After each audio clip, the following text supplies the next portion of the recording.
ആൾക്കാരുണ്ട്, വലിയ നാട്ടിലുള്ള ഫംഗ്ഷനിൽ അറ്റൻഡ് ചെയ്യുന്നുണ്ട്. അങ്ങനെയുള്ളവർക്ക് വലിയ ബുദ്ധിമുട്ട് വന്നിട്ടുണ്ട്. ശരി, ശ്രീ സജിമോൻ ആന്റണി, താങ്കൾ എങ്ങനെ കാണുന്നു? ഇനിയുള്ള ദിവസങ്ങൾ എങ്ങനെയാകാനാണ് സാധ്യതയുള്ളത്? എന്തായിരിക്കും അമേരിക്കയുടെ നിലപാട് ഇസ്രയേലിനൊപ്പം ചേർന്ന്? മറ്റൊരു കാര്യം, നെതന്യാഹുവിൻ്റെ ഓഫീസ് ആക്രമിച്ചിട്ടുണ്ട് എന്ന് ഇറാൻ അവകാശപ്പെടുകയാണ്. ഒരു സ്ഥിരീകരണം ഇക്കാര്യത്തെക്കുറിച്ച് വരുന്നില്ല. അതിൽ നിഷേധിക്കുന്നുമില്ലല്ലോ ഇതുവരെ ഇസ്രായേൽ. മഞ്ജുഷ, സ്ഥിതിഗതികൾ വളരെ സങ്കീർണമാണ് എന്നുള്ള കാര്യത്തിൽ സംശയമില്ല. ഇന്ന് യുദ്ധം തുടങ്ങി 57 മണിക്കൂർ പിന്നിടുമ്പം ഇവിടെ നിന്നുള്ള ഒരു എക്കോയ് എന്ന് പറഞ്ഞു കഴിഞ്ഞാൽ I got U before you got me.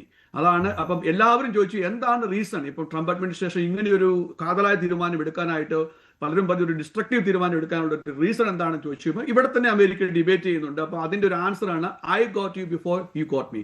നിങ്ങൾ എന്നെ പിടിക്കുന്നതിന് മുമ്പ് ഞാൻ അവനെ പിടിച്ചു എന്നുള്ള ഇതാണ് പറഞ്ഞത്. ഒന്ന്. രണ്ടാമത്തേത്, ഇപ്പം ഒരു കഴിഞ്ഞ 6 മാസത്തെ ഇൻസിഡന്റ് എടുക്കുകയാണെങ്കിൽ അതിന്റെ ഒരു പ്രതിഫലനമായിട്ടല്ല അമേരിക്കൻ അഡ്മിനിസ്ട്രേഷന്റെ ഈ ഒരു ഫൈറ്റ് എന്ന് പറയുന്നത്. കഴിഞ്ഞ 79 തൊട്ടുള്ള ഹിസ്റ്ററിയാണ് അവർ പറയുന്നത്. അപ്പം ആ ഒരു കഴിഞ്ഞ 40, 50 അല്ല 45 വർഷമായിട്ട് അമേരിക്കൻ അസറ്റുകളെ പല രീതിയിൽ പല ഭാഗങ്ങളിൽ ടാർഗറ്റ് ചെയ്യും ഇറാൻ അഡ്മിനിസ്ട്രേഷൻ. അമേരിക്കയുടെ ഒരു കണ്ണിലെ കരടായി മാറുകയും ചെയ്തു. അപ്പം അതുകൊണ്ടിട്ട് തന്നെ സ്ട്രാറ്റജിക്കലി ഇസ്രായേലും അമേരിക്കയും കഴിഞ്ഞ കുറേ വർഷങ്ങളായിട്ട് നോക്കിയിരിക്കുകയായിരുന്നു ഒരു റൈറ്റ് മൂവ്മെന്റിന് വേണ്ടിയിട്ട്. അതിന് 3 റീസൺസ് ആണ് നമ്മൾ കഴിഞ്ഞ ദിവസങ്ങളിൽ വിശകലനം ചെയ്തപ്പോൾ പറഞ്ഞത്. ഒന്നാമത്തെ റീസൺ അയത്തുള്ള ഖമേനി അവരുടെ സുപ്രീം ലീഡറെ ഉന്മൂലനം ചെയ്യുക എന്നുള്ളതായിരുന്നു. രണ്ടാമത്തേത് അവിടുത്തെ ന്യൂക്ലിയർ ഫെസിലിറ്റി, ബാലിസ്റ്റിക് മിസൈൽ അങ്ങനെയുള്ളതെല്ലാം കംപ്ലീറ്റ് ഡിസാർമമെന്റ് ചെയ്യുക ഉന്മൂലനം ചെയ്യുക എന്നുള്ളതായിരുന്നു. മൂന്നാമത്തേത് റെജീം ചേഞ്ച് എന്നുള്ള 3 പോയിന്റ് ആയിരുന്നു. എന്നാൽ ഇവിടുത്തെ ഒരു ബ്രേക്കിംഗ് ന്യൂസ് എന്ന് പറയുന്നത്, ഇപ്പം നമ്മൾ പാസ് വി സ്പീക്ക് നൗ പീറ്റ് ഹെക്സർ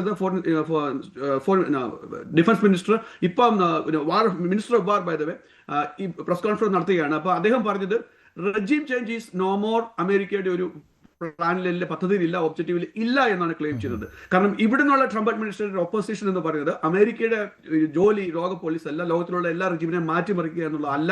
അപ്പൊ അതുകൊണ്ട് ആ ഒരു ലൈനിൽ പോകുന്ന അഡ്മിനിസ്ട്രേഷനെ ക്രിട്ടിസൈസ് ചെയ്യുന്നുണ്ടായിരുന്നു. മേ ബി അത് ഒരു ഒബ്ജക്റ്റീവ് നേരത്തെ ഉണ്ടായിരുന്നോ, അത് നമ്മൾ ചർച്ച ചെയ്ത് മാത്രമാണോ എന്നുള്ളതിനെ പറ്റി എനിക്ക് ആധികാരികമായിട്ട് പറയാൻ പറ്റത്തില്ല. ഏതായാലും അപ്പോൾ എന്താണ് ഉദ്ദേശിക്കുന്നത് അമേരിക്ക? എന്താണ് ഉദ്ദേശിക്കുന്നത്? അവിടെ തന്നെ ആഭ്യന്തരമായിട്ട് അല്ലല്ല, ഖമേനിയുടെ പിന്തുടർച്ചക്കാർ വരുന്നതിനെയും അമേരിക്ക അനുകൂലിക്കുന്നുണ്ടാവില്ലല്ലോ. ഇവിടെ നിന്നുള്ള ഒരു സ്റ്റേറ്റ്മെന്റ് അല്ലെങ്കിൽ ഒരു എന്താ പറയുക, ഒരു ഫീലിംഗ് എന്ന് പറയുന്നത് ഞങ്ങൾ ഉൾപ്പെടെയുള്ള എല്ലാവരും വിചാരിച്ചതും ഈ